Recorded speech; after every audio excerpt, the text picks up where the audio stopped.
Ethan Corleone's blood turned to ice as he stared at the photograph someone had slipped under his penthouse door. A picture of Mia Cross, his family's gentle housekeeper, standing over a man's lifeless body with a smoking gun in her trembling hands. The timestamp showed it was taken 3 years ago, but the terror in Mia's eyes looked fresh as yesterday's pain. His hands shook as he turned the photo over, reading the blood-red message scrawled across the back. She thought she could run. She thought she could hide. Tell your little maid that Viktor Kozlov never forgets, and he's coming for what belongs to him. 48 hours. The sound of Mia's soft humming drifted from the kitchen where she was preparing his morning coffee, completely unaware that her carefully constructed new life was about to shatter into 1,000 deadly pieces. Ethan had been fighting his growing feelings for the beautiful, mysterious woman who'd been working for his family for 6 months. But now he realized he might be in love with someone whose past could destroy them both. Hey beautiful souls. Welcome back to my channel where love collides with danger and nothing is ever what it seems. I can already feel your hearts racing through the screen. Drop a comment below and tell me where you're watching from. Are you team love conquers all, or team some secrets are too dangerous? And if you haven't hit that subscribe button yet, you're about to witness a story that will have you questioning everything you think you know about trust, love, and redemption. Don't you dare click away. Ethan's mind raced as he studied every detail of the photograph, searching for any sign that it might be fake, doctored. Anything that could explain away the image of the gentle woman who brought him coffee with a shy smile each morning. But the photo looked authentic, and the fear in Mia's captured expression was too raw, too real to be manufactured. Who was Viktor Kozlov? And what did he want with Mia? The penthouse's panoramic windows offered a view of Manhattan that most people could only dream of, but Ethan barely noticed the city sprawling below as his world tilted off its axis.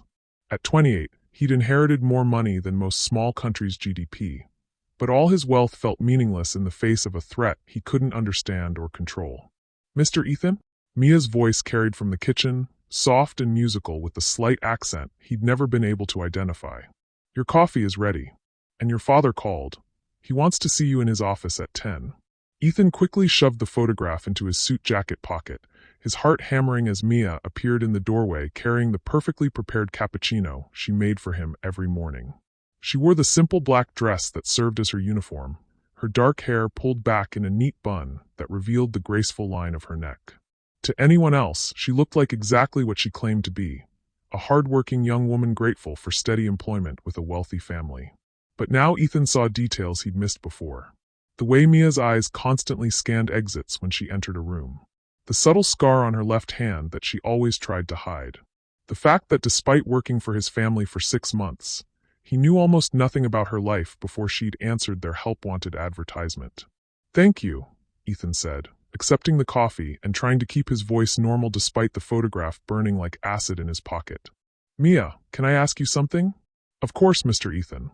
Mia's smile was warm but cautious, the expression of someone who'd learned to be grateful for kindness while expecting it to be temporary. Have you been happy here? With us? The question came out more intense than Ethan had intended, but he needed to understand who this woman really was before Viktor Kozlov, whoever he was, arrived to claim her. Mia's green eyes flickered with surprise and something that might have been pain. Very happy, sir. Your family has been more generous than I deserve. The phrase more than I deserve hit Ethan like a physical blow. What had happened to make Mia believe she deserved less than kindness? What had Viktor Kozlov done to put that haunted look in her eyes? Mia, Ethan said carefully, if you were ever in trouble, if someone from your past tried to hurt you, you could tell me, right? You know I'd help you. The coffee cup slipped from Mia's hands, shattering against the marble floor in an explosion of porcelain and espresso. Her face had gone white as death, and Ethan saw her hands trembling as she knelt to clean up the mess. I'm so sorry, Mia whispered, her voice barely audible. I'm so clumsy. I'll replace the cup, Mia. Ethan knelt beside her, ignoring the coffee soaking into his expensive suit as he caught her shaking hands in his. Look at me. When Mia finally met his eyes, Ethan saw terror, so profound it made his chest ache with protective fury. This wasn't just fear. This was the look of someone who'd been hunted, who'd learned that safety was an illusion that could be shattered without warning. Whatever happened to you, Ethan said quietly, whatever you're running from, you're not alone anymore. I don't care what it is, who it involves, or how dangerous it might be. You're under my protection now. Mia's eyes filled with tears she was clearly fighting not to shed. Mr. Ethan, you don't understand. Some things are too dangerous to share. Some secrets are toxic to everyone they touch. Try me, Ethan said with the quiet authority that had made him successful in business despite his young age. Mia, I've been watching you for months. The way you flinch when doors slam too loud. The way you check locks twice before going to bed. The way you sometimes look over your shoulder like you're expecting someone to be following you. Mia pulled her hands free from his, standing abruptly with the coffee-soaked dish rag clutched against her chest like armor. I should go. Clean this up properly. Maybe look for another position. Don't you dare, Ethan said, rising to his full height with an intensity that made Mia freeze mid-step. Don't you dare run away from me because I offered to help. You don't know what you're offering to help with, Mia said desperately. You don't know what I've done, what I'm capable of, what kind of people are looking for me. Ethan pulled the photograph from his pocket, watching Mia's face as recognition and horror crashed over her features like a tsunami. You mean people like Viktor Kozlov? Mia's legs gave out, and she collapsed into the nearest chair as if someone had cut her strings. The strong, graceful woman who'd been caring for his family's home looked suddenly fragile, broken, like a sparrow with shattered wings. How? Mia whispered, staring at the photograph with the expression of someone witnessing their own execution. How did you get this? Someone slipped it under my door this morning, Ethan said, sitting across from Mia with the careful movements of someone approaching a wounded animal. Along with a message that Viktor Kozlov is coming for you. In 48 hours. Mia buried her face in her hands, her shoulders shaking with silent sobs that broke Ethan's heart into 1,000 pieces. I thought I had more time. I thought maybe he'd given up, moved on to easier prey. Who is Viktor Kozlov? Ethan asked gently. My former employer, Mia said without looking up. And the most dangerous man I've ever known. Ethan felt pieces clicking into place with horrible clarity. The man in the photograph, you killed him. I killed him because Viktor ordered me to. Mia said so quietly Ethan had to strain to hear her. Because if I hadn't, Viktor would have killed my younger sister. Because I was young and stupid and thought I could save everyone by becoming exactly what he wanted me to become. Ethan stared at this woman who'd been bringing him coffee and organizing his life for 6 months, seeing her clearly for the first time. What did Viktor want you to become? Mia finally looked up, and Ethan saw steel beneath the tears. The strength of someone who'd survived things that would have destroyed most people. A killer, Mia said simply. Viktor Kozlov collects damaged people and turns them into weapons. And 3 years ago, I was his most perfect creation. The words hung in the air between them like a death sentence. Ethan realized he'd been falling in love with a woman who'd been trained to kill, who was being hunted by someone who apparently specialized in human weapons, who'd been living a lie since the day she'd walked into his family's home. But as he looked at Mia, really looked at the pain and courage and desperate hope in her green eyes, Ethan felt something crystallizing in his chest. Not fear, not betrayal, but absolute determination. Then we make sure Viktor Kozlov never gets his weapon back, Ethan said with quiet ferocity. Mr. Ethan, you don't understand, Mia said desperately. Viktor doesn't just want me back. He wants to punish me for running, for trying to have a normal life, for daring to believe I could be anything other than what he made me. What kind of punishment? Mia's voice broke completely as she answered. He's going to kill everyone I've learned to care about. Starting with you. As the full scope of the threat settled over them like a storm cloud, Ethan realized that the quiet morning in his penthouse might be the last peaceful moment they'd have for a very long time. But looking at Mia, this brave, broken, beautiful woman who'd risked everything for a chance at redemption, Ethan knew he'd rather face any danger with her than live safely without her. The question wasn't whether Viktor Kozlov was coming for them. The question was whether they'd be ready when he arrived. Ethan led Mia to his private study, a room lined with first-edition books and family photographs that told the story of old money and older secrets. As Mia sank into the leather chair across from his desk, Ethan poured 2 glasses of whiskey despite the early hour, recognizing that some conversations required liquid courage. Tell me about your sister, Ethan said gently, handing Mia a glass and noting how her hands had steadied now that the truth was beginning to emerge. Mia's expression softened with a love so pure it made Ethan's chest ache.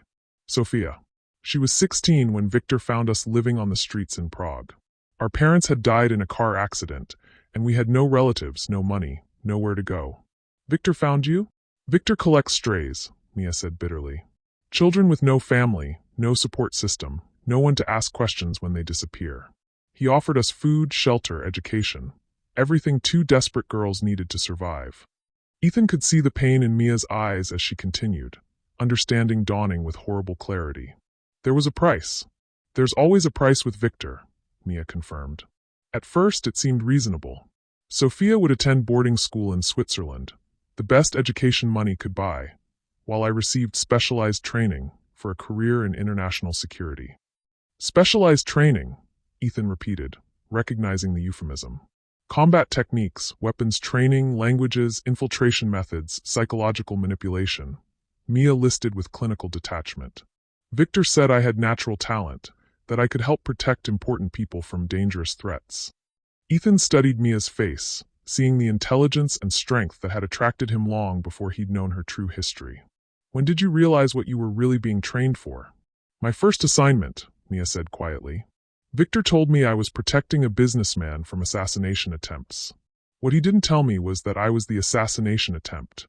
The weight of that revelation settled between them like a physical presence. Ethan tried to imagine 18-year-old Mia discovering she'd been turned into the very weapon she'd thought she was defending against. The man in the photograph, Ethan said carefully. Who was he? A journalist investigating Victor's human trafficking operation, Mia replied, her voice hollow with old guilt. He was about to publish an exposé that would have shut down Victor's entire network, freed dozens of children from the same fate Sophia and I had experienced. And Victor ordered you to kill him. Victor told me the journalist was a terrorist planning to bomb Sophia's school, Mia said, tears streaming down her face. He showed me fake evidence, manufactured testimonies, doctored photographs. I believed I was saving my sister's life.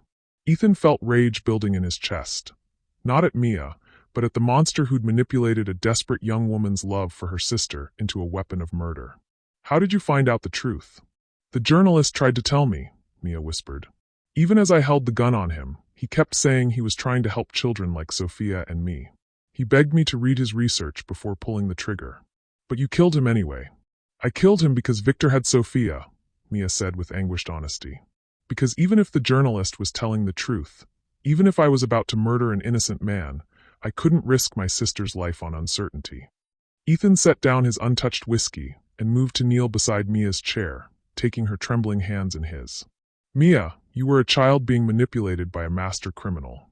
The blood is on Victor's hands, not yours. The journalist had a daughter. Mia continued as if she hadn't heard him. 8 years old. She was in the photograph on his desk when I shot him. I think about her every day, what her life became after I stole her father from her.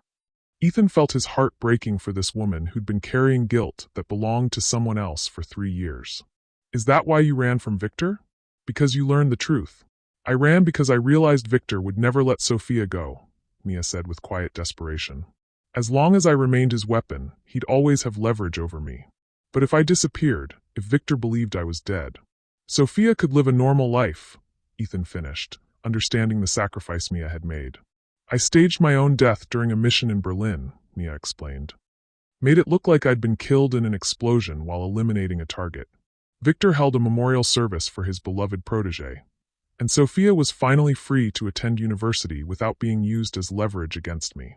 Ethan was quiet for a long moment, processing the magnitude of what Mia had endured and the courage it had taken to break free from Victor's control. How did you end up here? Working for my family? Mia's smile was fragile but genuine. I wanted to disappear completely, to find work where no one would ask questions about my past or require extensive background checks.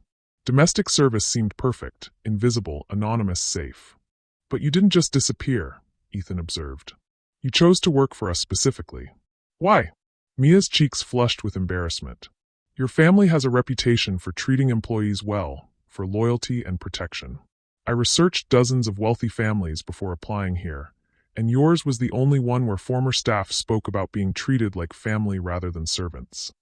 Ethan felt something warm unfurling in his chest as he realized Mia had specifically sought out his family because she'd heard they were good people. And has it been? Have we treated you well? Better than I deserve, Mia said again, and Ethan understood now why that phrase kept recurring. Mia genuinely believed that her past disqualified her from kindness, from normalcy, from love. Mia, Ethan said firmly, listen to me very carefully. Viktor Kozlov turned you into a weapon, but that's not who you are. The woman who brings me coffee every morning with a smile that lights up my entire day. That's who you are. The woman who remembered my birthday when my own father forgot. That's who you are. The woman who cried when my mother's cat died. That's who you are. You don't know what I'm capable of, Mia warned, but Ethan could see hope beginning to flicker in her eyes. I know exactly what you're capable of, Ethan replied with growing intensity. You're capable of incredible loyalty, of sacrificing everything for people you love, of rebuilding your life from nothing. You're capable of making me fall in love with you despite every reason I should have kept my distance. Mia's intake of breath was sharp, audible. Ethan, I love you, Ethan said simply. Not the false identity you created, not the perfect maid who never asked for anything. You. The real you, with all your scars and secrets and the strength it took to survive what Viktor put you through. Mia stared at him with wonder and terror warring in her expression. You can't love me. You don't understand what loving me means. It means Viktor Kozlov is about to discover what happens when someone threatens the woman I love, Ethan replied with quiet steel. It means you're not facing this alone anymore. Before Mia could respond, Ethan's phone buzzed with his father's distinctive ringtone, 3 short bursts that meant emergency. Ethan answered immediately, noting the tension in his voice. Father! Ethan, where are you? Vincent Corleone's voice carried the authority of a man accustomed to absolute obedience. We have a situation that requires immediate attention. What kind of situation? The kind that involves armed men asking questions about our household staff, Vincent replied grimly. Son, I need you in my office immediately. And Ethan, bring Mia. Ethan's blood chilled as he realized Viktor's 48-hour deadline had been optimistic. Father, are you safe? For now. But Ethan, the men asking about Mia, they're not the sort who accept no for an answer. As Ethan hung up, he found Mia watching him with the resigned expression of someone who'd always known this day would come. Viktor's here, isn't he? Mia asked quietly. It sounds like it, Ethan confirmed. Mia, my father wants to see us both. Are you ready for this? Mia stood with the fluid grace that Ethan now recognized as combat training rather than natural elegance. I've been ready for 3 years. The question is whether your family is ready for what comes next. What do you mean? Mia's smile was sharp, dangerous, a glimpse of the weapon Viktor had created beneath the gentle woman Ethan had fallen in love with. I mean, Viktor Kozlov has never faced a family like yours. He's used to hunting isolated victims who have no resources, no protection, no one willing to fight for them. And now he's about to learn what happens when he threatens someone with billions of dollars, political connections, and the will to use both, Mia said with growing confidence. Ethan, your family doesn't just employ people. You protect them. Viktor's never encountered that before. As they prepared to face Vincent Corleone and whatever news awaited them, Ethan felt something shifting between him and Mia. The gentle servant and polite employer dynamic was dissolving, replaced by something that felt like partnership. 2 people facing danger together rather than a powerful man protecting a vulnerable woman. Mia, Ethan said as they reached his study door. Whatever happens next, I want you to know that meeting you has been the best thing that's ever happened to me. Not just because you're beautiful or kind, but because you're the strongest person I've ever known. Mia's eyes filled with tears, but her smile was radiant. Ethan, for 6 months I've been pretending to be someone I'm not. But when I'm with you, when I see how you look at me like I'm something precious, I almost believe I could be that person for real. You don't have to pretend anymore, Ethan said, cupping Mia's face in his hands. Whatever we're walking into, whatever Viktor throws at us, we face it as ourselves. No more lies, no more hiding. No more hiding, Mia agreed, and Ethan saw the last vestiges of the frightened refugee disappearing, replaced by a woman ready to fight for the life she'd built. As they headed toward Vincent Corleone's office, and whatever revelations awaited them there, Ethan realized that Viktor Kozlov's attempt to reclaim his lost weapon might have been the greatest mistake of the criminal's career. Because Mia wasn't just a weapon anymore. She was a woman with something worth fighting for, and a family powerful enough to help her win. Vincent Corleone's office occupied the entire top floor of the Corleone Industries building, a testament to power that had been carefully cultivated over 3 generations. But as Ethan and Mia entered the oak-paneled sanctuary, Ethan immediately sensed something was wrong. His father stood behind his massive desk with the rigid posture of a man under siege, and 3 other people occupied the room. 2 he recognized, 1 he didn't. Ethan, Mia, Vincent said without preamble, I'd like you to meet Agent Sarah Connor from the FBI's International Crimes Division. The woman who stepped forward was in her 40s, with steel-gray hair and intelligent eyes that seemed to catalog every detail about Mia with professional interest. Ms. Cross, Agent Connor said carefully. Or should I say Ms. Petrov?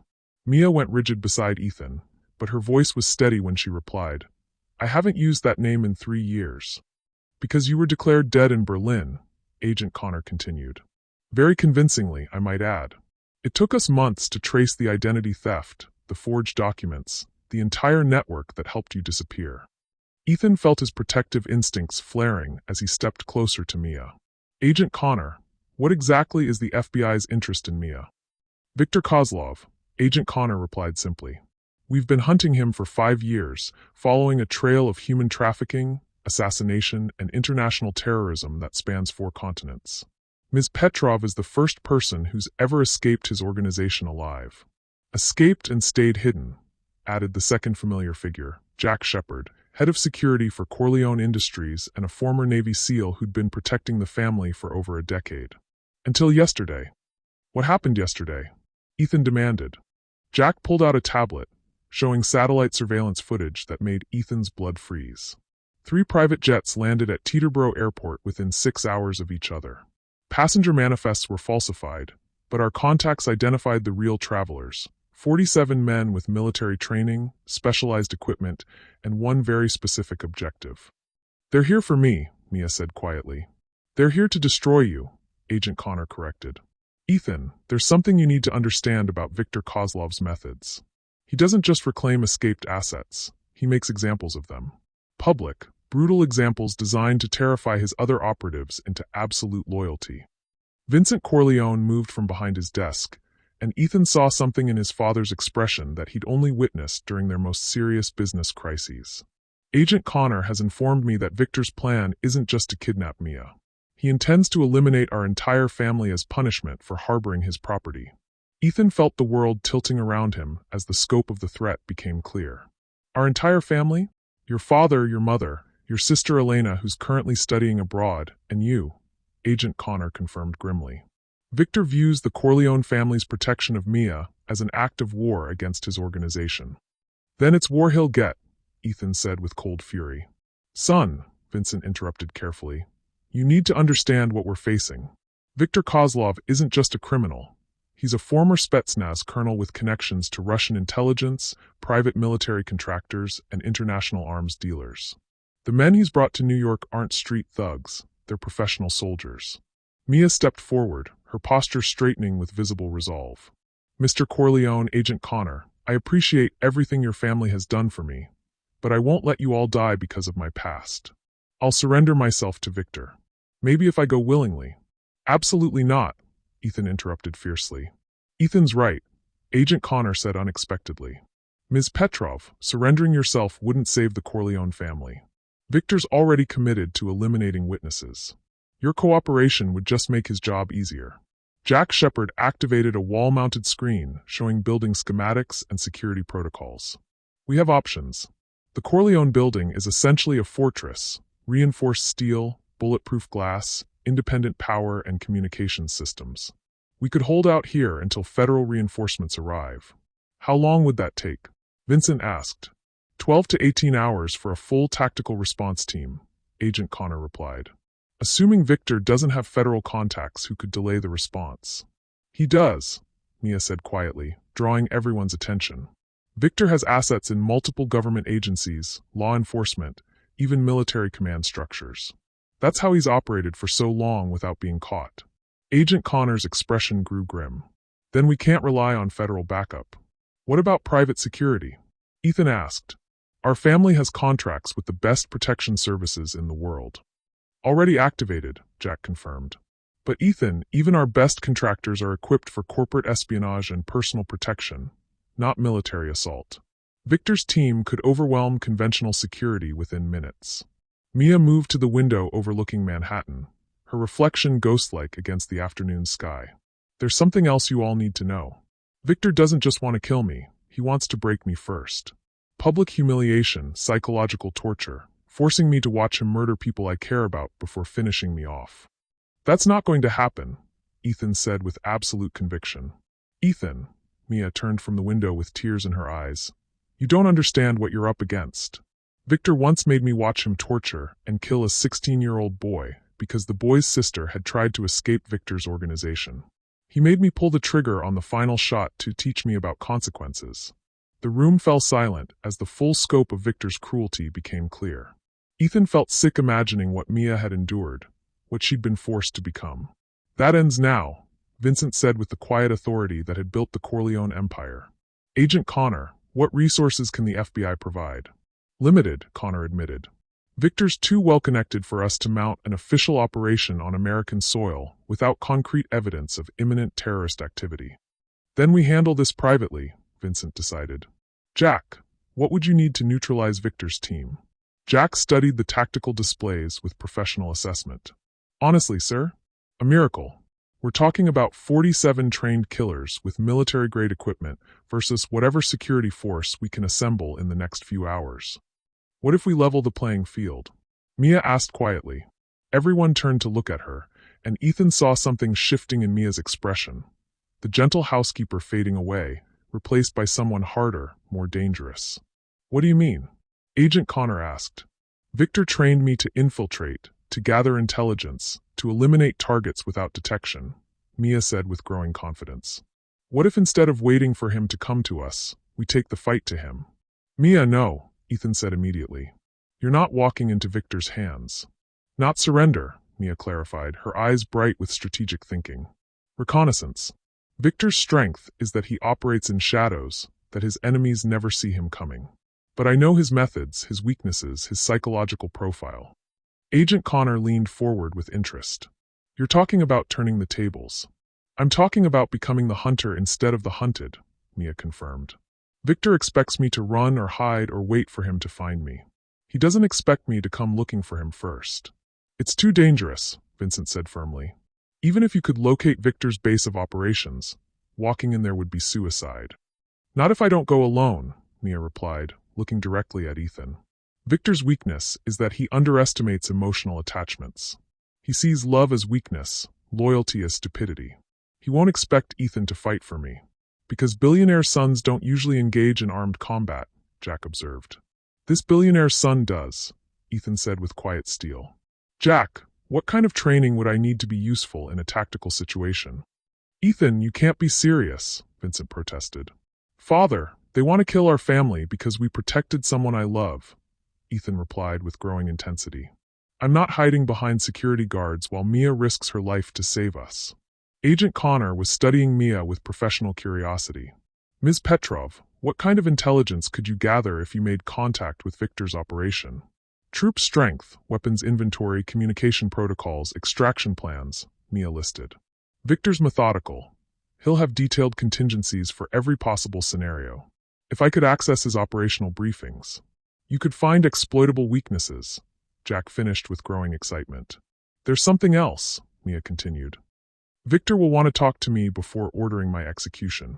His ego requires that I acknowledge his superiority, that I beg for mercy I'll never receive. That conversation could provide opportunities for tactical advantage. Ethan felt his heart stopping as he understood what Mia was proposing. You want to let Victor capture you. I want to get close enough to Victor to give you and Jack the intelligence you need to destroy his entire operation, Mia corrected. But Ethan, if I do this, if I walk back into Victor's world, there's a good chance I won't walk back out. Then we make sure you do, Ethan said fiercely. Mia, we're not just fighting for our family anymore. We're fighting for our future. Our chance to be together without looking over our shoulders. Agent Connor stood abruptly, her expression shifting from cautious cooperation to active partnership. Ms. Petrov, if you're serious about this, the FBI can provide technical support, surveillance equipment, communications gear, even limited tactical backup. Agent Connor, Vincent warned, you're talking about sanctioning a civilian infiltration of a terrorist operation. I'm talking about stopping Viktor Kozlov permanently, Connor replied. Sir, this man has been responsible for hundreds of deaths, thousands of destroyed lives. If Ms. Petrov's plan can end his reign of terror, it's worth the risk, Mia finished. But everyone needs to understand. Once I make contact with Victor, there's no going back. Either we destroy him completely, or he destroys all of us. Ethan looked around the room at his father's worried face, Jack's tactical calculations, Agent Connor's professional determination, and Mia's quiet courage. In 6 months, his life had gone from predictable luxury to international espionage, and the woman he loved was about to walk back into the nightmare she'd escaped 3 years ago. "When do we start?" Ethan asked. Mia's smile was radiant despite the danger surrounding them. Victor's expecting a frightened victim. Instead, he's going to face a woman with a family worth fighting for. As they began planning an operation that would either free them all or get them killed, Ethan realized that falling in love with Mia had been the most dangerous and most worthwhile decision of his life. Now they just had to survive long enough to enjoy their hard-won happiness. The safe house Jack Shepard had procured was a nondescript warehouse in Queens, far enough from Manhattan's surveillance networks to provide privacy for the kind of conversation that could get them all killed. As Mia spread Victor's psychological profile across the table, Ethan marveled at the transformation he was witnessing. The gentle woman who'd served his family tea had become a tactical analyst whose insights were reshaping their entire approach to survival. "Victor's greatest strength is also his greatest weakness," Mia explained, pointing to surveillance photos Agent Connor had provided. "He needs to feel superior to his victims. The torture, the psychological manipulation, the elaborate death scenarios, none of it is operationally necessary. It's all about feeding his ego. Which means he'll want to gloat before killing us," Ethan said, beginning to understand the strategic implications. "More than that," Mia continued with growing intensity, "Victor will need to prove that my escape was meaningless, that everything I've built since leaving his organization is an illusion that he can shatter at will." Jack studied the warehouse schematics Victor's team had rented in Brooklyn, noting entry points and security measures with professional interest. If you're right about his psychological needs, Victor will want to stage the final confrontation somewhere symbolic. Somewhere that reinforces his narrative about power and control. "The Corleone building," Agent Connor said with sudden understanding. "He'll want to kill Mia in the place where she thought she was safe. Which gives us home field advantage," Ethan pointed out. "Only if we can get Victor's team into a position where that advantage matters," Mia cautioned. "Ethan, these aren't common criminals we're dealing with. Victor's men are trained to neutralize superior numbers, better equipment, even tactical advantages." Ethan's phone buzzed with a message from his sister Elena, currently finishing her senior year at Oxford. The family's decision to keep Elena overseas had seemed wise until he read her text. "Strange men asking questions about you and the staff. University security is concerned. Should I come home?" "Victor's expanding his target list," Ethan said, showing the message to the others. Mia's face went pale. "Elena's in danger because of me." "Elena's in danger because Viktor Kozlov is a monster," Agent Connor corrected firmly. "Ms. Petrov, you're not responsible for his choices." "Agent Connor's right," Vincent said from the corner where he'd been coordinating with his international security contacts. "But we do need to address the immediate threat. Elena's at risk, our London offices are being surveilled, and Victor's team is growing more aggressive by the hour." Jack pulled up communication intercepts his technical team had managed to acquire through methods that were probably illegal, but definitely effective. "Victor's timeline is accelerating. The chatter suggests he's planning to move against the family within 12 hours. Then we move first," Mia said with quiet determination. "But I need to make contact with Victor personally, establish communication channels that he trusts." "How do you propose to do that?" Ethan asked, though he suspected he wasn't going to like the answer. "I surrender myself to one of his surveillance teams," Mia said simply. "Let them take me to Victor, so he can gloat about recapturing his lost weapon." "Absolutely not," Ethan and Vincent said simultaneously. "It's the only way," Mia insisted. "Victor won't negotiate through intermediaries, and he won't meet anyone except me. If we want to get close enough to end this permanently, I have to give him what he wants most, the chance to personally destroy me." Agent Connor was studying tactical satellite feeds with growing concern. "Ms. Petrov, even if you could survive initial contact with Victor, how would you signal extraction? How would we know when to move?" Mia reached into her jacket and pulled out what looked like a simple pendant necklace. GPS tracking device with encrypted communication capability. Jack's team modified it to be undetectable by standard security sweeps. "And if Victor finds it anyway?" Ethan asked. "Then I improvise," Mia replied with a sharpness that reminded Ethan of the training she'd received. "Ethan, I survived 3 years as Victor's weapon, then 3 more years running from him. I know how to adapt when plans change. Ethan studied the woman he loved, seeing the strategic mind that had kept her alive through impossible circumstances. But he also saw the fear she was trying to hide, the knowledge that walking back into Victor's control might mean never walking back out. There's another option, Ethan said quietly. What if Victor captures both of us? Ethan, no, Mia said immediately. Think about it strategically, Ethan continued with growing conviction. Victor's entire plan depends on psychological torture, on making you watch him destroy people you care about. But if I'm his prisoner too, if he has to divide his attention between gloating over you and managing a hostage, he can't risk killing too quickly. It could create opportunities for counteraction, Jack said thoughtfully. 2 prisoners working together have tactical advantages that a single captive lacks. You're both insane, Vincent said flatly. I'm not letting my son walk into the hands of an international terrorist. Father, Ethan said with the respectful firmness he'd learned in business negotiations, Victor's going to kill me anyway if his plan succeeds. At least this way, I'm fighting for our survival instead of just waiting to die. Agent Connor was running calculations on her tactical computer, facial expressions shifting as she considered variables and outcomes. It's not completely insane, she admitted reluctantly. Victor's psychological profile suggests he'd be unable to resist having both targets under his control simultaneously. But the risks, Vincent started. The risks are the same whether we're proactive or reactive, Mia interrupted. The difference is that if Ethan and I are both captured deliberately, we can coordinate our actions instead of just hoping for rescue. Ethan felt pieces clicking into place as he realized what Mia was really proposing. You're talking about getting inside Victor's operation and destroying it from within. I'm talking about using Victor's arrogance against him, Mia confirmed. He'll be so focused on proving his superiority that he'll miss the fact that his prisoners are gathering intelligence and planning counterstrikes. Jack was already modifying their equipment list, adding items that could serve dual purposes. Innocent-looking objects that concealed weapons, communication devices, tactical advantages.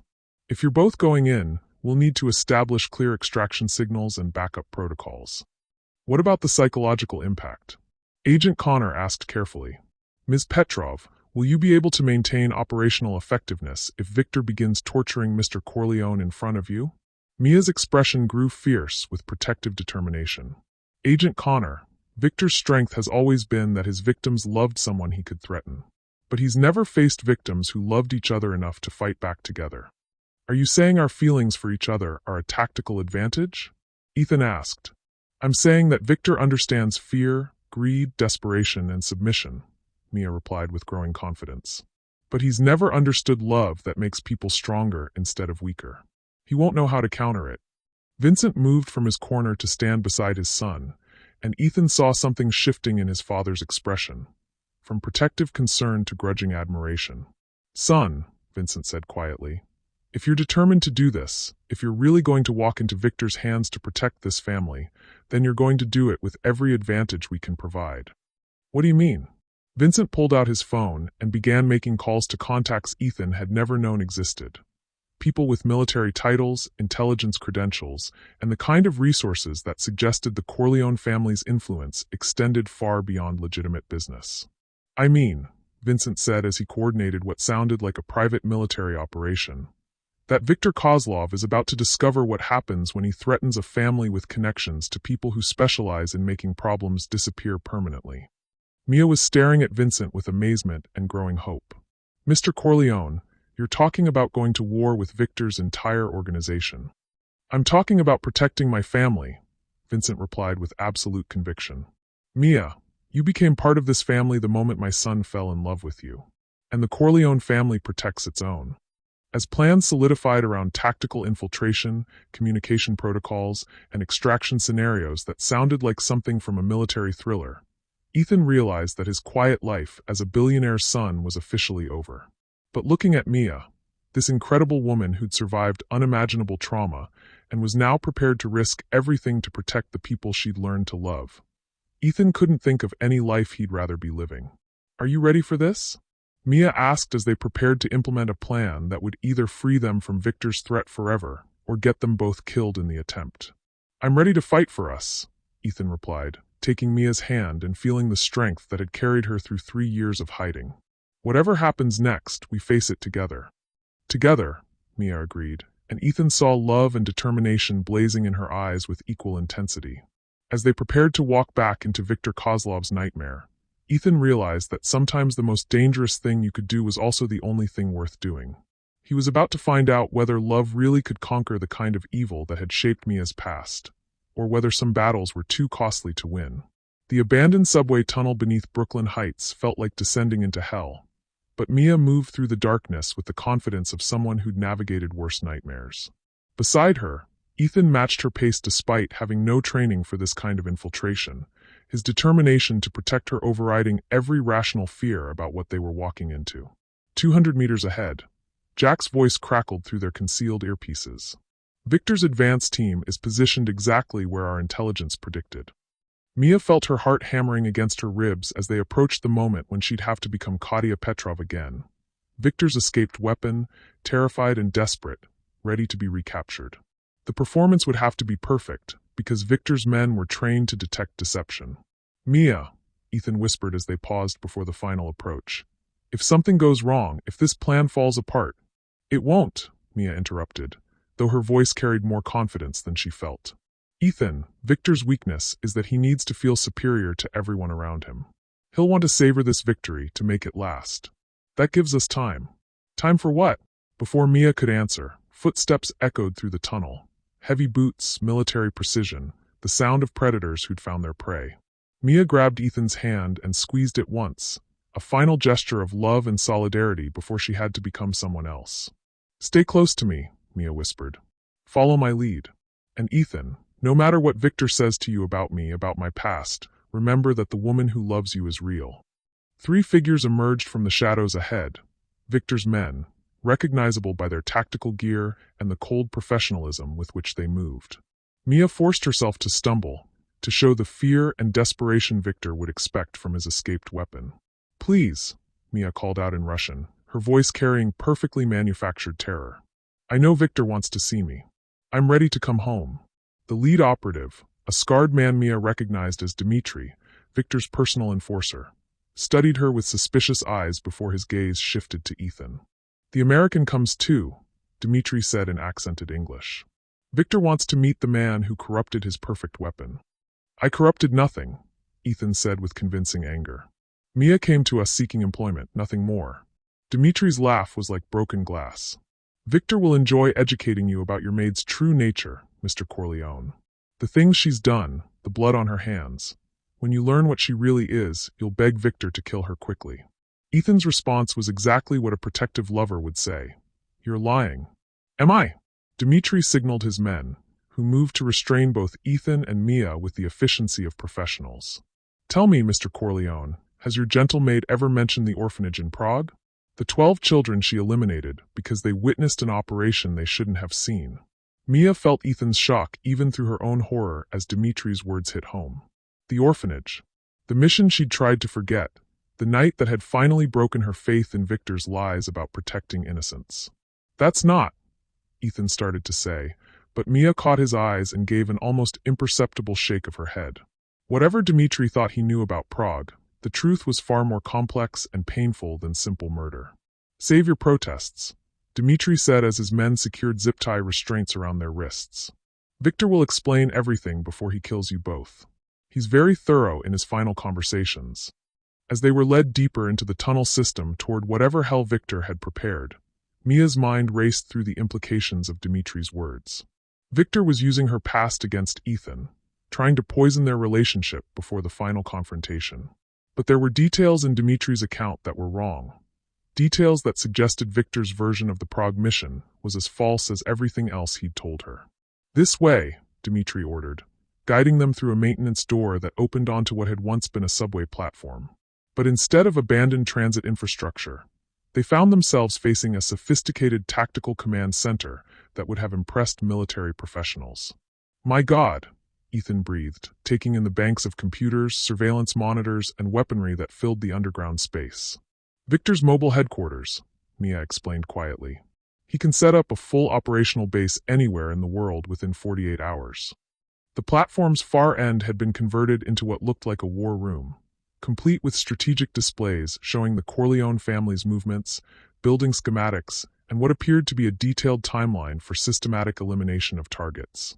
And there, standing before a wall of monitors that showed live feeds from across New York, was Viktor Kozlov himself. Mia's breath caught as she saw her former handler for the first time in 3 years. Viktor was in his 50s, silver-haired and distinguished-looking, the kind of man who could have been a diplomat or university professor if he'd chosen a different path. But Mia had seen the monster beneath that civilized veneer, had witnessed the casual cruelty with which he destroyed anyone who opposed him. "Katia," Viktor said warmly, turning from the monitors with the smile that had once made a desperate 18-year-old girl grateful for his protection. "My dear lost child, welcome home." Mia forced herself to show the submissive posture Viktor expected, but she could feel Ethan's tension beside her as he got his first look at the man who'd shaped her into a weapon. "Hello, Viktor," Mia said quietly. "I've missed you." The lie came easily, too easily, as if 3 years of freedom hadn't changed the automatic responses Viktor had conditioned into her. Mia felt sick realizing how quickly she could slip back into the role of grateful victim. "And this must be Mr. Ethan Corleone," Viktor continued, studying Ethan with the interest of a scientist examining an interesting specimen. "The wealthy young man who thought he could save my poor, damaged Katia from her past." "Her name is Mia," Ethan said with quiet defiance. Viktor's laugh was indulgent, paternal. "Mr. Corleone, Katia has apparently told you very little about herself. Did she mention that she's killed 47 people in the 8 years she worked for me? Did she describe the methods she used, the innocents who died because of her efficiency?" Mia watched Ethan process Viktor's words, seeing the shock and pain in his eyes, but also something that looked like determination rather than revulsion. "Did she tell you about Prague?" Viktor continued with growing satisfaction. "About the orphanage where she eliminated an entire class of witnesses? Children, Mr. Corleone. 12 children between the ages of 6 and 14, all murdered because they saw something they shouldn't have." "You're lying," Ethan said, but Mia could hear uncertainty creeping into his voice. "Am I?" Viktor pulled out a tablet, showing photographs that made Mia's blood freeze. Images of the Prague orphanage, crime scene photos that looked exactly as Dmitri had described, children's bodies, evidence of professional killing, the signature efficiency that Viktor had trained into her. But as Mia studied the photos more carefully, she began to see discrepancies that even Ethan might notice. "Viktor," she said carefully, "those photographs, they're not from Prague." Viktor's expression flickered with annoyance at having his dramatic revelation interrupted. "Of course they are. You should remember. You took them yourself as documentation of completed objectives." "No," Mia said with growing confidence. "The architectural details are wrong. Prague orphanages have distinctive window treatments, specific building materials. These photos are from somewhere else entirely." Ethan was studying the images with the analytical mind that had made him successful in business. "The electrical outlets are North American standard, not European. And the furniture, that's IKEA catalog from their American distribution line." Viktor's mask of civilized control slipped slightly as he realized his psychological warfare was being undermined by attention to detail. "The specific location is irrelevant. What matters is that Katia has killed children when ordered to do so." "What matters," Mia said with sudden understanding, "is that you've been using false documentation to manipulate me for years. The Prague mission, what really happened there, Viktor?" "You eliminated the targets I assigned," Viktor replied, but his voice lacked its earlier confidence. "I eliminated one target," Mia corrected, memories flooding back as Viktor's lies began to unravel. "A single man who you said was planning to bomb the orphanage. But there were no children killed, Viktor. The orphanage wasn't even occupied, it had been closed for renovations." Ethan was staring at Viktor with growing amazement and rage. "You've been torturing her with guilt over murders that never happened." "The psychological conditioning was necessary to maintain operational control," Viktor said defensively. "Katia needed to believe she was irredeemable, that I was her only option for absolution through service."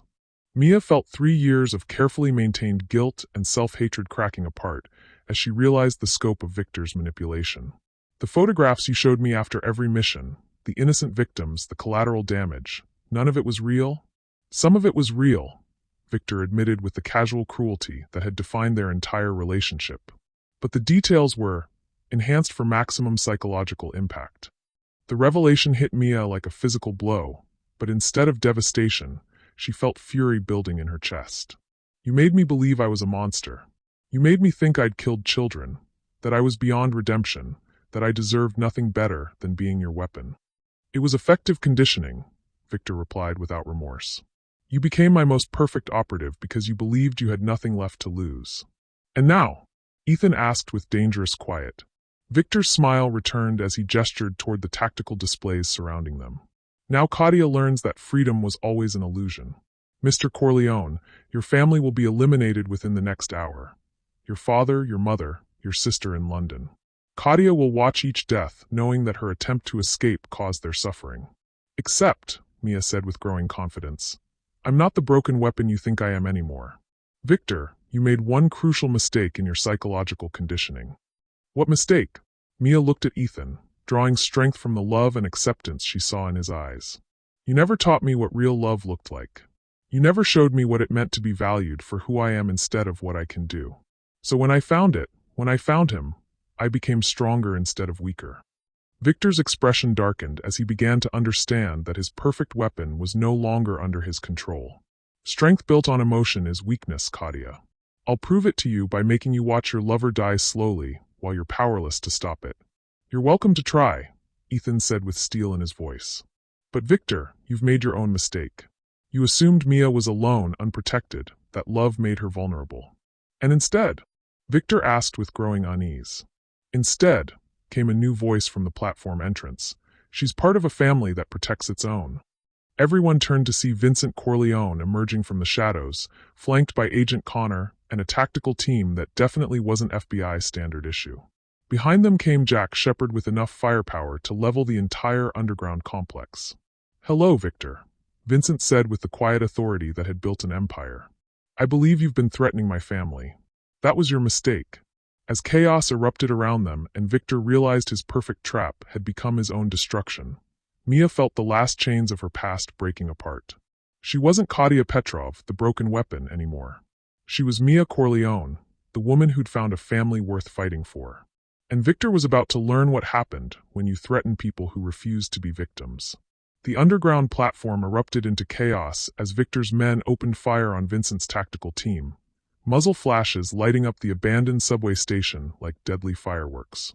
But in the first exchange of gunfire, Victor proved why he'd survived decades of international espionage. He'd anticipated the possibility of rescue and prepared accordingly. Kill switch activated, Victor said calmly into his headset as bullets flew around him. All targets are now priority alpha. Ethan watched in horror as the tactical displays around them lit up with new information. Explosives planted throughout the Corleone building, armed teams moving against his family's international properties, and most devastating of all, real-time footage of his sister Elena being dragged from her Oxford dormitory by men in tactical gear. Elena! Ethan lunged toward the monitors, but Dimitri's restraining grip kept him helplessly watching as his sister disappeared into a black van. Your rescue attempt just ensured your family's destruction, Victor said with cold satisfaction, blood streaming from a grazing wound on his temple, but his voice steady with vindictive triumph. Elena Corleone will be executed live on international television in exactly 30 minutes unless I personally call off my teams. Vincent's tactical advantage crumbled as he realized Victor's true strategy. The underground base wasn't his headquarters, it was his failsafe.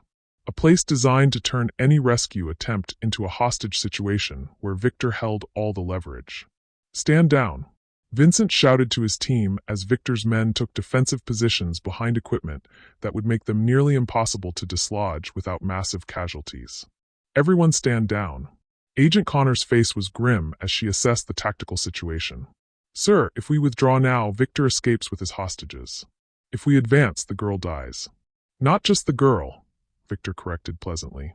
The girl, plus the 17 Corleone Industries employees currently being held in your London office. Plus the beautiful Mrs. Corleone, who's about to discover that her morning yoga instructor has been replaced by one of my specialists.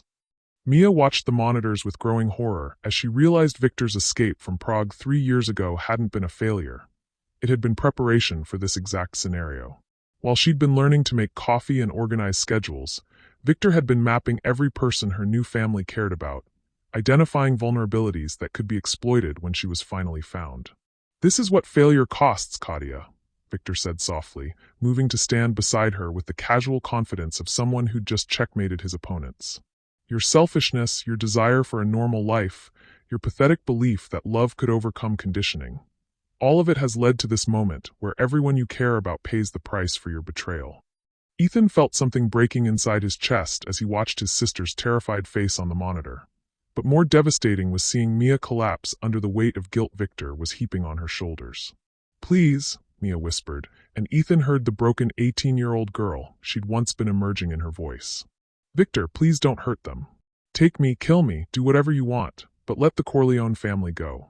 "Oh, my dear Katia," Victor replied with mock sympathy. "That's exactly what I intend to do. But first, you're going to help me." Victor nodded to Dimitri, who produced a tablet displaying what appeared to be a cryptocurrency transfer interface. "The Corleone family fortune, approximately $8 billion in liquid assets, is going to be donated to my organization's humanitarian efforts. You're going to help us access those funds." Vincent's face went ashen as he understood the scope of Victor's plan. "You're not just taking revenge. You're funding future operations. $8 billion will allow my organization to expand exponentially," Victor confirmed.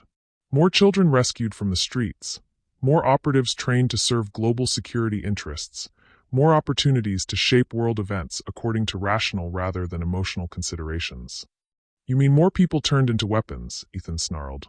"I mean more people given purpose and direction instead of being left to waste their potential in meaningless civilian lives," Victor corrected. Katia's transformation from street orphan to perfect operative should have been a template for social improvement. Instead, she chose regression. Mia was staring at the monitors showing Elena's captivity, her mother-in-law's dangerous situation, the employees whose only crime had been working for a family that had shown her kindness. Ethan could see her retreating into the psychological conditioning Victor had spent years installing, believing once again that she was responsible for other people's suffering. "The transfer codes, Mr. Corleone," Victor said to Vincent. "You have 5 minutes to provide them, or we begin executing hostages in order of emotional significance to Katia." Vincent looked at his son, at the woman his son loved, at the monitors showing his daughter's terrified face. $8 billion represented 3 generations of careful wealth building, but it also represented his family's only chance of survival. "The codes are biometric locked," Vincent said quietly.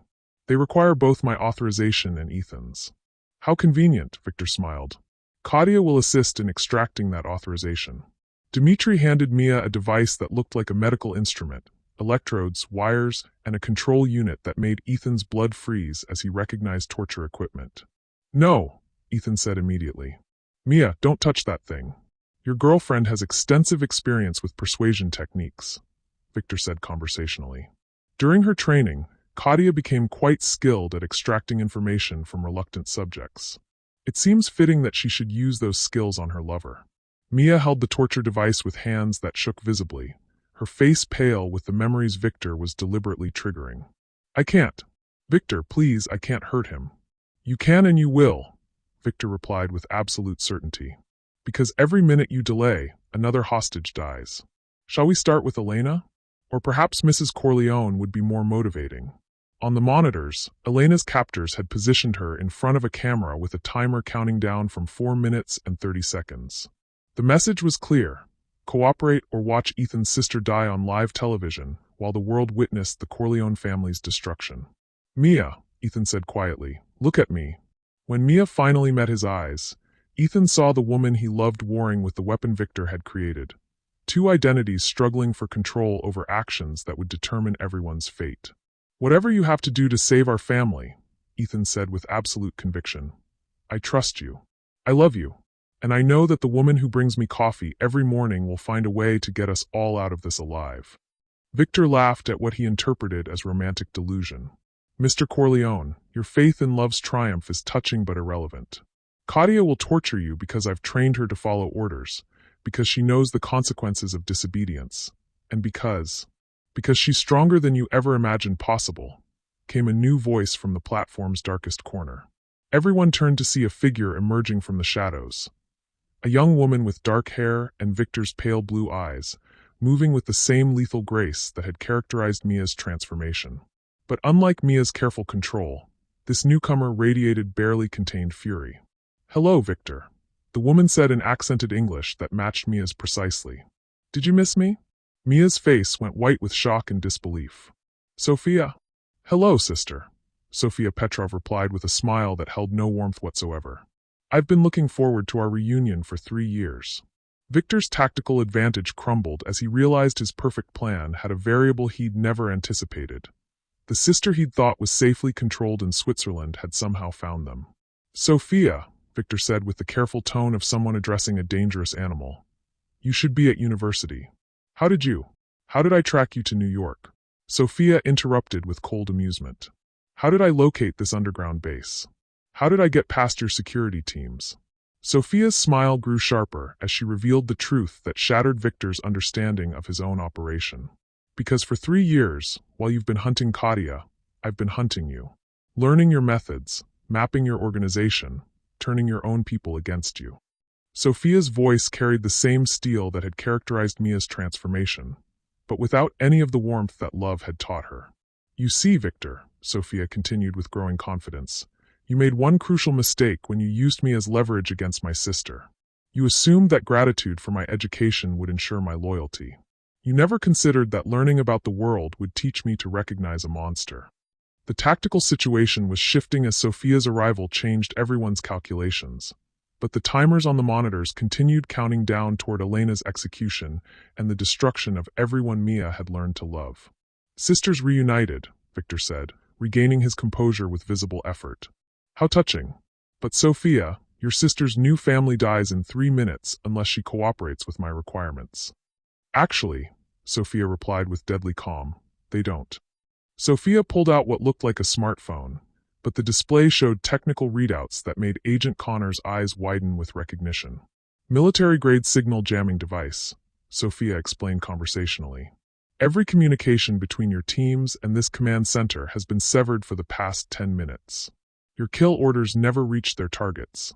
Victor's face went ashen as he realized his entire operation had been compromised. Impossible. My communications are encrypted, military-grade. I helped design those encryption protocols, Sophia interrupted with satisfaction. While you thought I was studying literature at university, I was actually earning advanced degrees in computer science and electronic warfare, with a specialization in dismantling exactly the kind of operation you've been running. The monitors around them began flickering as Sophia's jamming device interfered with Victor's tactical displays, but not before everyone saw new images. Elena Corleone walking free from her dormitory, Mrs. Corleone having morning coffee with her actual yoga instructor, and Corleone Industries employees working normal schedules in London offices that had never been compromised. The hostages were fake, Ethan breathed with growing amazement. The hostages were bait, Sophia corrected. Deepfake technology has become remarkably sophisticated, especially when you have 3 years to prepare comprehensive profiles of your targets. Victor's perfect trap had become his own prison as he realized that everything he'd shown them had been manufactured by someone who knew his methods better than he knew himself. But the real question, Sophia said as Victor's men began to understand their isolation and disadvantage, is what we do with you now that your organization is completely exposed and your leverage is imaginary. Mia was staring at her sister with a mixture of love, amazement, and growing hope. But Ethan could see Victor's desperation building, and desperate men with nothing left to lose were capable of any atrocity. It doesn't matter, Victor snarled, pulling a concealed weapon and pointing it directly at Mia's heart. If I can't reclaim my perfect weapon, I'll make sure no one else can have her. As the standoff reached its breaking point, Ethan realized that all the tactical advantages in the world meant nothing if Victor was willing to destroy what he couldn't control. But looking at Mia and Sophia, 2 sisters who'd survived Victor's manipulation and found the strength to fight back, Ethan felt something that might have been faith. The Petrov sisters had spent years being shaped into weapons. Now it was time for them to choose what kind of weapons they wanted to be. Victor, Mia said quietly, stepping toward the gun pointed at her heart with the calm that had once made her his most effective operative. You're right about one thing. You did create the perfect weapon when you trained me. Victor's finger tightened on the trigger, but something in Mia's voice made him pause. A confidence he'd never heard from her before, a strength that seemed to come from somewhere beyond his conditioning. The problem, Mia continued, moving closer despite the weapon trained on her, is that you never understood what perfection actually looks like. Katia, stop, Victor warned, but his voice carried uncertainty for the first time since the confrontation began. You thought perfection meant obedience, Mia said, her voice growing stronger with each word. You thought it meant isolation, fear, the inability to form connections that might compromise operational effectiveness. Sophia moved to flank Victor from the opposite side, her movements mirroring Mia's with the synchronization of two people who'd once shared everything before being torn apart by a monster's manipulation.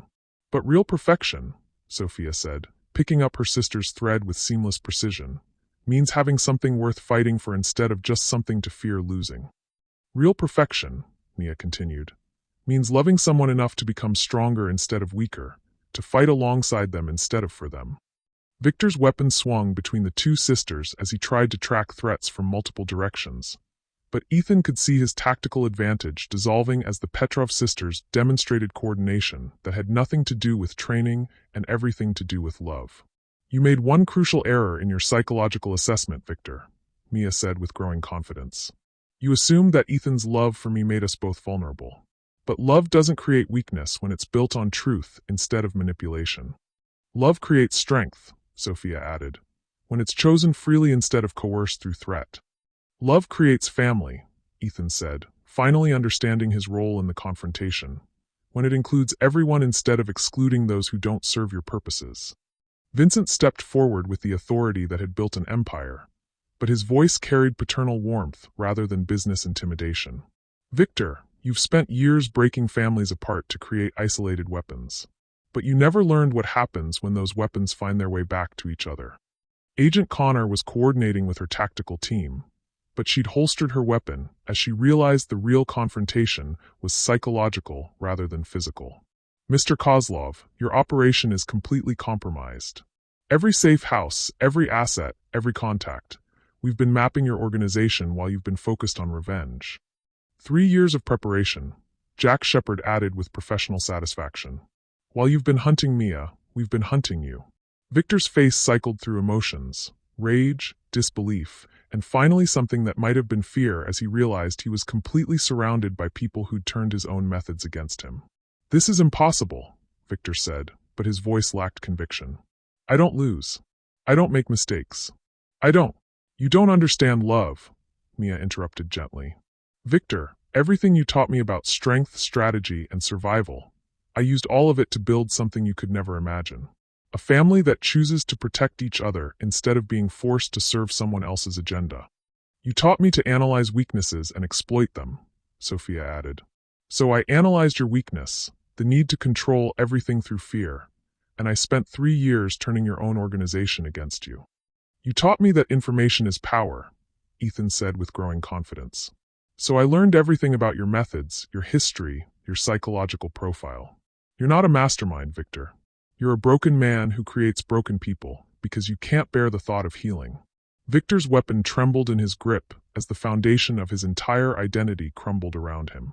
For 20 years, he'd been the predator, the controller, the man who shaped reality according to his will. But standing in that underground platform, surrounded by people who'd turned his own methods against him, Victor finally looked like what he'd always been, a frightened child who'd never learned to build anything, only to destroy. I saved you, Victor said desperately to Mia and Sophia. Both of you. I gave you purpose, direction, skills that kept you alive when the world would have discarded you. You exploited us, Mia replied with sadness rather than anger. Victor, we were children who needed protection and guidance. Instead, you turned us into instruments of your own trauma. But here's the thing about instruments, Sophia said with growing strength. They can choose what music to play. Sophia pulled out another device, not a weapon or jamming equipment, but a simple tablet that displayed legal documents bearing official seals and federal signatures. Victor Kozlov, Sophia said with formal authority. You're under arrest for human trafficking, international terrorism, conspiracy to commit murder, and approximately 4 dozen other charges that will ensure you never manipulate another child as long as you live. Arrest? Victor laughed with hollow bitterness. You think your American courts can hold me? You think legal proceedings matter to someone with my resources and connections?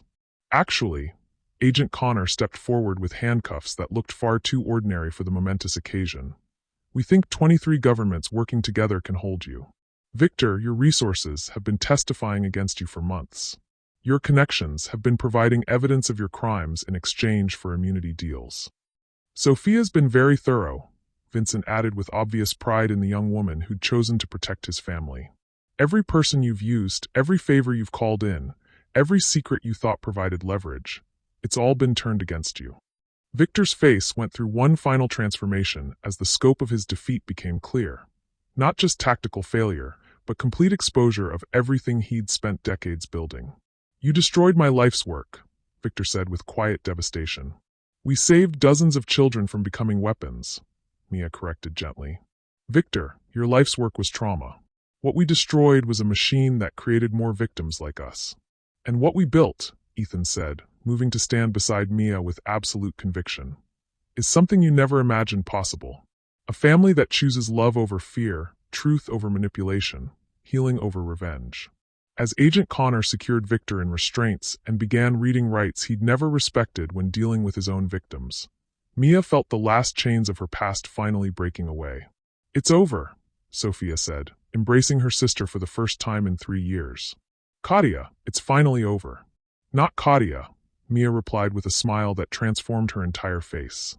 Mia Corleone, if this family will have me. Mia Corleone Petrov, Ethan corrected, pulling both sisters into an embrace that included love, relief, and the promise of a future built on choice rather than conditioning. We're keeping both names because family includes the people who shape us and the people we choose to become. As Victor was led away to face justice for decades of crimes, as the Corleone family began processing their relief and gratitude, as two sisters who'd been turned into weapons discovered they could choose to become protectors instead, Mia felt something she'd never experienced before. Complete and total freedom. Not just freedom from Victor's control, but freedom to love without fear, to build without wondering if it would all be destroyed, to wake up each morning knowing that the people around her chose to be there rather than being forced to serve. What happens now? Sophia asked as they watched the last of Victor's operation being dismantled by federal agents. Now, Ethan said with the confidence of someone who'd fought for love and won, we figure out what normal looks like for people like us. People like us? Mia asked with growing happiness.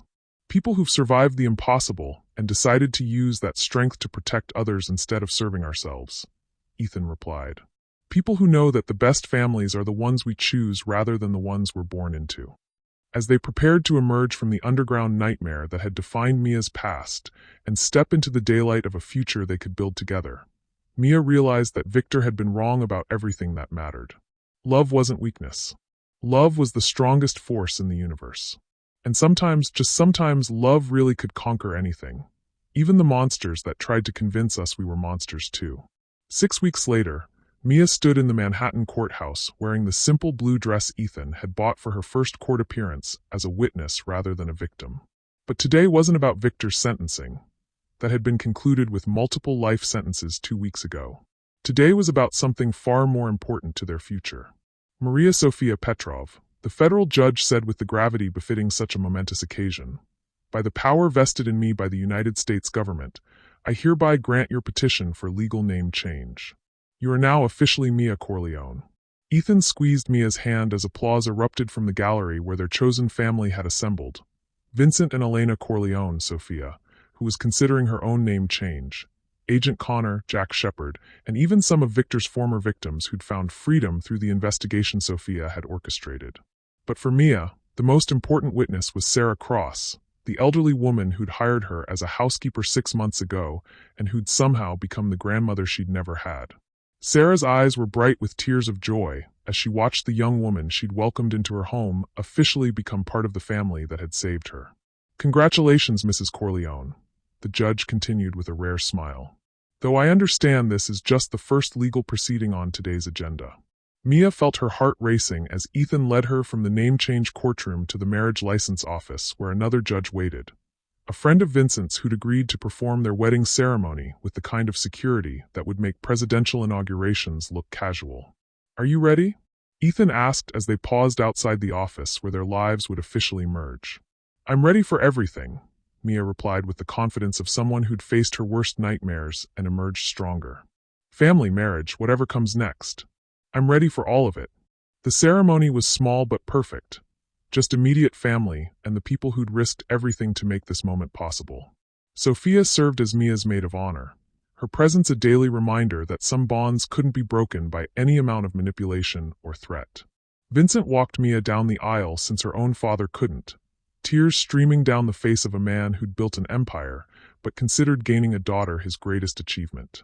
"Do you, Ethan Vincent Corleone," the judge intoned, "take Mia Sophia Corleone to be your lawfully wedded wife, to have and to hold from this day forward, for better or for worse, for richer or for poorer, in sickness and in health, to love and to cherish, till death do you part?" "I do," Ethan said with absolute conviction. "And I promise to love her not despite her past, but because of the strength that past gave her.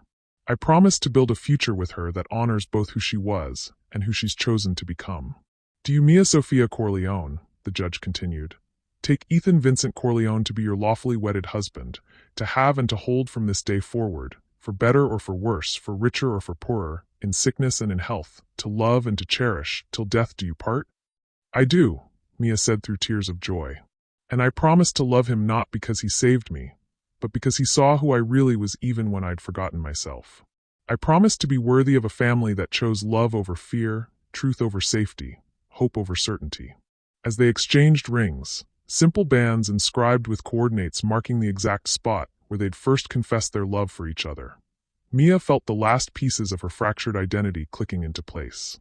She wasn't Katia Petrov, the broken weapon, anymore. She wasn't even Mia Cross, the frightened refugee seeking anonymity. She was Mia Corleone, wife and sister and daughter to a family that had proven love really could triumph over any darkness. "By the power vested in me by the state of New York," the judge announced with obvious pleasure, "I now pronounce you husband and wife. Ethan, you may kiss your bride." The kiss was soft, sweet, and filled with the promise of a lifetime of quiet mornings, shared dreams, and the kind of love that made surviving worthwhile. But it was also witnessed by Agent Connor, who'd become something like a protective aunt figure, and Jack Shepard, who'd earned the title of uncle through his unwavering commitment to their safety. "Ladies and gentlemen," the judge continued with a grin, "I present to you Mr. and Mrs. Ethan Corleone." As applause filled the small office and cameras flashed to capture the moment for posterity, Mia realized that all her fears about being unworthy of happiness had been proven wrong. She didn't love Ethan despite her past. She loved him because he'd shown her that the past didn't define the future, that people could choose who they wanted to become regardless of who they'd been forced to be. "So," Sophia said as they posed for family photos, "what's next for the happy couple?" "We're going home," Ethan replied simply. "To the penthouse, to our life, to figuring out what normal looks like for people like us." "People like us?" Vincent asked with amusement. "People who've learned that the best families are the ones we fight for instead of the ones we're assigned," Mia replied with growing confidence. "People who understand that love isn't about perfection. It's about choosing each other every day, even when that choice is difficult." "Speaking of choices," Sophia said with the mischievous grin that had gotten both sisters into trouble as children, "I've been offered a position with Agent Connor's task force. Apparently, there are more Viktor Kozlovs out there, and they need people who understand how these operations work from the inside." Mia felt pride and worry warring in her chest as she realized her sister was choosing to use her experiences to protect other victims. "Sophia, are you sure? You could do anything, go to any university, pursue any career." "I could," Sophia agreed. "But Mia, you taught me something important when you chose to build a life with Ethan instead of running forever. You taught me that healing isn't about forgetting the past, it's about transforming the past into purpose." Plus, Agent Connor added with professional satisfaction, "Sophia has skills and insights that could save hundreds of lives. There are networks out there that specialize in turning vulnerable people into weapons. With her help, we can shut them down before they create more victims." Ethan was studying his new sister-in-law with the analytical mind that had made him successful in business. "Sophia, what would you need to be effective in that kind of work?" "Resources, support, protection. A family," Sophia replied simply. "People who understand what I've been through, who believe in what I'm trying to accomplish, who'll be there when the work gets too dark to handle alone." "You have that," Vincent said with absolute conviction. "Sophia, you saved this family when you exposed Victor's operation. You're our daughter now, with all the protection and support that includes." As the wedding celebration moved to the Corleone penthouse where Mia had first fallen in love with the idea of belonging somewhere, she found herself overwhelmed by the sheer normalcy of it all. Family members arguing good-naturedly about seating arrangements, Sophia and Elena bonding over shared experiences of protective older brothers, Vincent and Agent Connor discussing foundation work that would help more victims find freedom. "Any regrets?" Ethan asked as they stood on the balcony overlooking the city where they'd both been reborn. "Only one," Mia replied, surprising him. "What's that?" "I regret that it took us so long to get here," Mia said with a smile that lit up her entire face. 6 months of pretending I was just your employee when I was already falling in love with you. 6 months of being afraid that my past would destroy our future. 6 months of not believing I deserved happiness.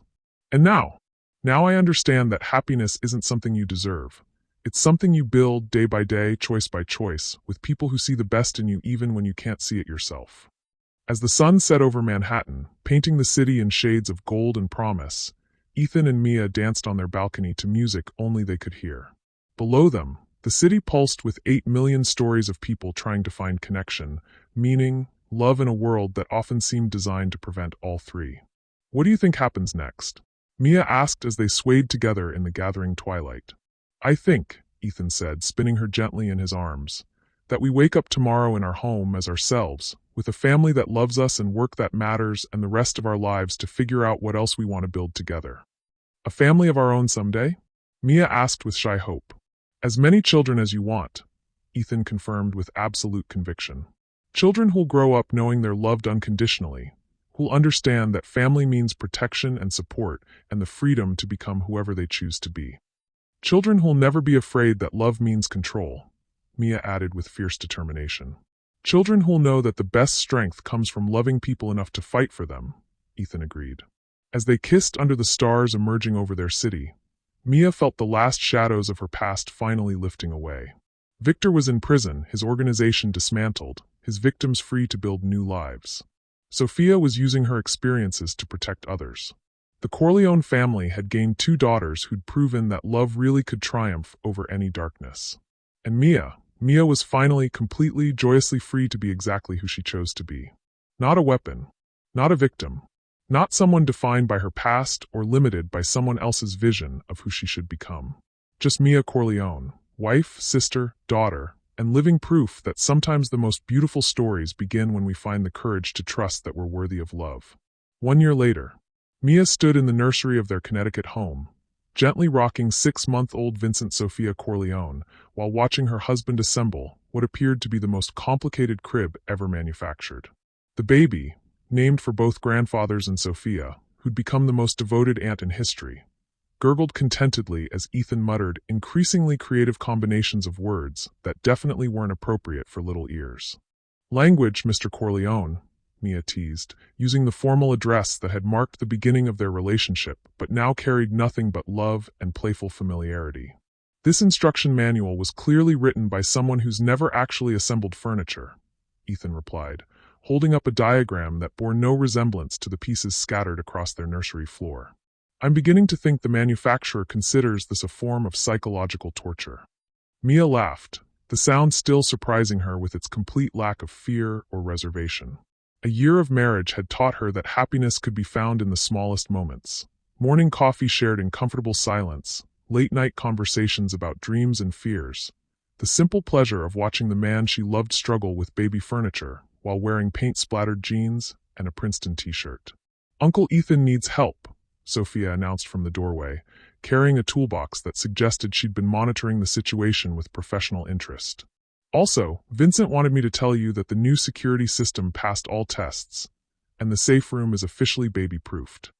Mia still marveled at how seamlessly Sophia had integrated into their extended family while building her own career with Agent Connor's task force. In the past year, Sophia's work had led to the rescue of 47 children from trafficking operations and the dismantling of 3 major criminal networks. But she still made time for family dinners, babysitting duties, and apparently emergency furniture assembly. "How was the Jakarta operation?" Ethan asked as Sophia began sorting his chaos into organized piles. "Successful," Sophia replied with satisfaction that came from meaningful work. 12 children freed, the entire operational network exposed, and 3 high-value targets in custody. Sarah sends her love, by the way. Sarah Connor had become something like a protective aunt to the Corleone family, frequently checking in on their security, while sharing Sophia's victories in bringing down the kind of organizations that had once controlled their lives. "Any word from the Prague safe house?" Mia asked, referring to the residential facility they'd established to help other former operatives transition to civilian life. "Thriving," Sophia reported with obvious pride. "We've got 8 residents now, all at different stages of building new identities and civilian skills. Maria, the girl we rescued from the Bratislava operation, just got accepted to art school." The Prague facility had been Mia's idea, funded by the Corleone Foundation and staffed by people who understood what it meant to rebuild a life from nothing. Every success story felt like vindication for the choice to transform their trauma into purpose, their experience into protection for others. "Speaking of Prague," Ethan said carefully, "there's something we need to discuss." Mia felt a familiar flutter of concern, but it was tempered by a year of learning to trust that problems could be solved through communication rather than running away. "What kind of something?" "The good kind," Ethan assured her quickly. "Elena called this morning. She's finished her graduate program at Oxford and wants to work full-time with the foundation. But she wants to base the European operations in Prague, working directly with our residential facility." Mia felt warmth spreading through her chest as she realized Ethan's sister wanted to dedicate her life to the same cause that had grown from their survival. "Elena wants to help other victims?" "Elena wants to help other survivors," Ethan corrected gently. "She says watching you and Sophia transform your experiences into strength taught her that some people are called to protect others instead of just protecting themselves." Baby Vincent chose that moment to demonstrate his healthy lungs with a cry that suggested immediate attention was required. Mia moved to the changing table while Sophia and Ethan finally managed to align the crib pieces according to the mysterious logic of the instruction manual. "There's something else," Sophia said as Mia attended to Vincent's immediate needs. "Agent Connor offered me a promotion, field supervisor for the entire European operation. It would mean relocating to Prague, working directly with Elena on residential programs and international investigations." Mia felt a complicated mixture of pride and concern as she realized her sister was being offered the kind of responsibility that would make a real difference in the world. "Is that what you want?" "I want to make sure no other children experience what we experienced," Sophia replied with quiet conviction. "But I also want to stay close to family, to be part of Vincent's life as he grows up, to know that I have people who love me regardless of what my job requires." "Prague is only 7 hours by plane," Ethan pointed out as he finally managed to secure the last bolt on what was definitely the most over-engineered baby crib in existence. "And the foundation has resources for regular travel, video calls, whatever we need to stay connected." Mia looked at her husband, her sister, and her son, this family she'd never dared to hope for, and felt gratitude so profound it took her breath away. "Sophia, do you know what I think?" "What?" "I think we've all learned that love isn't about staying in the same place," Mia said with growing confidence. "Love is about supporting each other's dreams, trusting that distance doesn't diminish connection, knowing that family means coming home to people who choose to keep choosing you." Sophia's eyes filled with tears as she realized Mia was giving her blessing for the move. "You're sure?" "I'm sure that the little girl who once protected me from our worst nightmares has grown into a woman who protects children all over the world from similar horrors," Mia replied with fierce pride. "Sophia, you're not leaving family. You're extending it to include people who need what we've learned about survival and healing." As Sophia hugged them both, as baby Vincent settled into contented sleep, as Ethan finally declared victory over furniture assembly, Mia felt the deep satisfaction of someone whose life had come full circle in the best possible way. "So," Ethan said as they prepared for Vincent's afternoon nap, "any thoughts about what comes next for the Corleone family?" Mia considered the question while watching their son sleep peacefully in his ridiculously complicated but undeniably secure crib. "I think we keep building. The foundation, our family, our work helping other survivors. I think we keep proving that love really can triumph over any darkness." "More children of our own?" Ethan asked hopefully. "Definitely more children," Mia confirmed with a smile that held all the happiness she'd never thought possible. "This house was designed for a big family, and Vincent needs siblings to teach and protect. Children who'll grow up knowing they're loved unconditionally," Sophia added. Children who'll understand that the best strength comes from protecting people instead of serving someone else's agenda. Children who'll know that families can be built through choice just as powerfully as through blood, Ethan said with growing excitement. As they stood together in the nursery of their Connecticut home, a house chosen specifically for its distance from the dangers of their past and its capacity for the family they wanted to build, Mia felt the last pieces of her journey clicking into place. She'd started as Katia Petrov, the broken weapon who believed she deserved nothing better than exploitation and control. She'd hidden as Mia Cross, the frightened refugee who thought safety meant invisibility and love meant vulnerability. But she'd grown into Mia Corleone, wife, mother, sister, and proof that redemption was possible for anyone brave enough to choose healing over hiding, love over fear, hope over the certainty that some wounds never heal. You know what the best part is?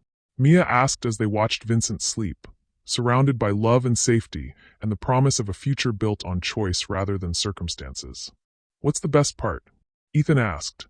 Every morning, I wake up and get to choose this, Mia said with wonder that still surprised her. Choose you, choose our family, choose to believe in happiness that doesn't require hiding who I am or what I've survived. I get to choose love every single day, and that choice makes me stronger instead of weaker. We all get to choose love, Sophia agreed. Even when that love requires sacrifice, distance, or fighting for people we've never met. Especially then, Ethan added with the conviction of someone who'd learned that the best love was bigger than personal happiness.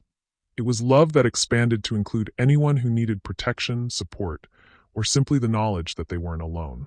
As afternoon sunlight streamed through the nursery windows, painting everything in shades of gold and promise, Mia realized that Viktor Kozlov had been wrong about everything that truly mattered. Love wasn't weakness. It was the force that had transformed 3 broken people into a family strong enough to heal others. Trust wasn't vulnerability. It was the foundation of relationships that could survive any storm. And sometimes, just sometimes, the most beautiful endings were actually beginnings in disguise. Mia Corleone was living proof that it was never too late to choose who you wanted to become, never too late to find people worth fighting for, never too late to believe that happiness wasn't just possible. It was what you built when you finally found the courage to love without limits. Beautiful souls, what an incredible journey we've taken together. From dark secrets and deadly threats to family dinners and baby furniture assembly, Mia and Ethan have shown us that love really can transform any darkness into light, any past into purpose, any fear into strength. ***. If this story touched your heart the way it touched mine, please drop a comment below sharing your thoughts about second chances, chosen families, and the courage it takes to trust that we're worthy of unconditional love. And if you haven't subscribed yet, you're missing out on more stories that prove redemption is possible, healing is real. And sometimes the greatest victories are the quiet ones that happen in nurseries and kitchens, and the everyday moments that make life worth living. ***. Thank you for joining Mia, Ethan, Sophia, and baby Vincent on this emotional journey from weapons to warriors to family. Remember, we are not defined by who others tried to make us, but by who we choose to become when we find people worth becoming our best selves for. Until our next adventure together, keep believing in love, keep fighting for the people who matter, and never forget that the most beautiful stories are the ones that prove it's never too late for a happy ending. ***.